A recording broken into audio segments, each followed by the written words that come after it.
ಇವತ್ತಿನ ದಿನಗಳಲ್ಲಿ ಎಲ್ಲರನ್ನು ಕಾಡುವಂತ ಒಂದು ಸಮಸ್ಯೆ ಅಂತಂದ್ರೆ ಅದು ಡಾರ್ಕ್ ಸರ್ಕಲ್. ಈ ಡಾರ್ಕ್ ಸರ್ಕಲ್ ಸಮಸ್ಯೆ ಅನ್ನೋದು ನಿಮ್ಗೂ ಇದೆಯಾ? ಹಾಗಾದ್ರೆ ಇದನ್ನ ಪರ್ಮನೆಂಟ್ ಆಗಿ ರಿಮೂವ್ ಮಾಡಬೇಕು ಅಂತಂದ್ರೆ ಈ ವಿಡಿಯೋನ ಕೊನೆವರೆಗೂ ನೋಡಿ. Hello friends, welcome to the glow and grow diaries. ಈ ಡಾರ್ಕ್ ಸರ್ಕಲ್ ಅನ್ನೋದು ಯಾಕೆ ಬರುತ್ತೆ, ಅದಕ್ಕೆ ಕಾರಣಗಳೇನು, ಇದನ್ನ ಹೋಗ್ಲಾಡಿಸ್ಬೇಕು ಅಂತಂದ್ರೆ ಏನ್ ಮಾಡ್ಬೇಕು ಅನ್ನೋದನ್ನ ನೋಡೋಣ.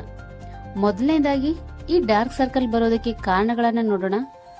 ಒಂದು, ನಿದ್ರೆ ಸರಿಯಾಗಿ ಮಾಡದೇ ಇರೋದಾಗಿರ್ಬಹುದು.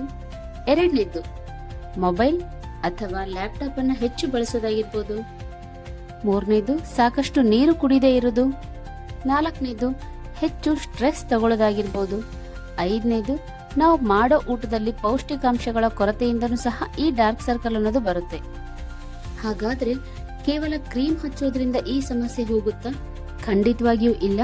ನಿಮ್ಮ ಜೀವನ ಶೈಲಿಯಲ್ಲಿ ಕೆಲವೊಂದು ಬದಲಾವಣೆ ಮಾಡೋದ್ರಿಂದ ಹಾಗೂ ಈ ವಿಡಿಯೋದ ಕೊನೆಯಲ್ಲಿ ನಾನು ಹೇಳ್ಕೊಟ್ಟ ಹೋಮ್ ರೆಮಿಡಿನ ಯೂಸ್ ಮಾಡೋದ್ರಿಂದ ಖಂಡಿತವಾಗಿಯೂ ನಿಮ್ಮ ಡಾರ್ಕ್ ಸರ್ಕಲ್ ಸಮಸ್ಯೆ ಪರ್ಮನೆಂಟ್ ಆಗಿ ರಿಮೂವ್ ಮಾಡೋಕೆ ಸಾಧ್ಯವಾಗುತ್ತೆ. ಮೊದಲನೇದಾಗಿ, ಪ್ರತಿದಿನ ಕನಿಷ್ಠ 7 ರಿಂದ 8 ಗಂಟೆ ನಿದ್ರೆ ಮಾಡಲೇಬೇಕು. ಎರಡನೇದಾಗಿ, ನಿಮ್ಮ ಊಟದಲ್ಲಿ ಹೆಚ್ಚು ತರಕಾರಿ, ಸೊಪ್ಪು, ಹಣ್ಣುಗಳನ್ನು ಸೇವನೆ ಮಾಡಿ. ಮೂರನೇದಾಗಿ, ಮೊಬೈಲ್ ಅಥವಾ ಲ್ಯಾಪ್ಟಾಪ್ ಅನ್ನ ಆದಷ್ಟು ಕಡಿಮೆ ಯೂಸ್ ಮಾಡಿ. ನಾಲ್ಕನೇದು, ದಿನವಿಡೀ 3 ರಿಂದ 4 ಲೀಟರ್ ನೀರನ್ನ ಕುಡಿಬೇಕು. ಈ ಮೇಲಿನ ಎಲ್ಲಾ ಟಿಪ್ಸ್ಗಳ ಜೊತೆಗೆ ಈಗ ನಾನು ಹೇಳೋ ಒಂದು ಹೋಮ್ ರೆಮಿಡಿಯ ನೀವು ಯೂಸ್ ಮಾಡಿದ್ರೆ ಖಂಡಿತವಾಗಿಯೂ ನಿಮ್ಮ ಡಾರ್ಕ್ ಸರ್ಕಲ್ ಸಮಸ್ಯೆ ಒಂದೇ ವಾರದಲ್ಲಿ ಕಡಿಮೆ ಆಗುತ್ತಾ ಬರ್ತದೆ. ಅದಕ್ಕೆ ಬೇಕಾಗುವಂತ ಒಂದು ಮೇನ್ ಇಂಗ್ರೀಡಿಯೆಂಟ್ ಅಂತಂದ್ರೆ ಅಳಲೇಕಾಯಿ.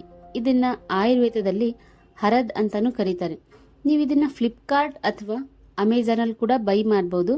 ಇದನ್ನ ಹೇಗೆ ಯೂಸ್ ಮಾಡಬೇಕು ಅಂತಂದ್ರೆ, ಒಂದು ಕಲ್ಲನ್ನು ತಗೊಂಡು ಅದರ ಮೇಲೆ ಸ್ವಲ್ಪ ನೀರು ಅಥವಾ ರೋಸ್ ವಾಟರ್ನ ಹಾಕಿ ಚೆನ್ನಾಗಿ ಪೇಸ್ಟ್ ಮಾಡಬೇಕು. ಇದನ್ನ ನಿಮ್ಮ ಡಾರ್ಕ್ ಸರ್ಕಲ್ ಇರೋ ಜಾಗದಲ್ಲಿ ಅಪ್ಲೈ ಮಾಡಬೇಕು. ಹೀಗೆ ಮಾಡ್ತಾ ಬಂದ್ರೆ 1 ವಾರದಲ್ಲಿ ನಿಮ್ಗೆ ಡಿಫ್ರೆನ್ಸ್ ಅನ್ನೋದು ಕಾಣ್ತಾ ಬರುತ್ತೆ.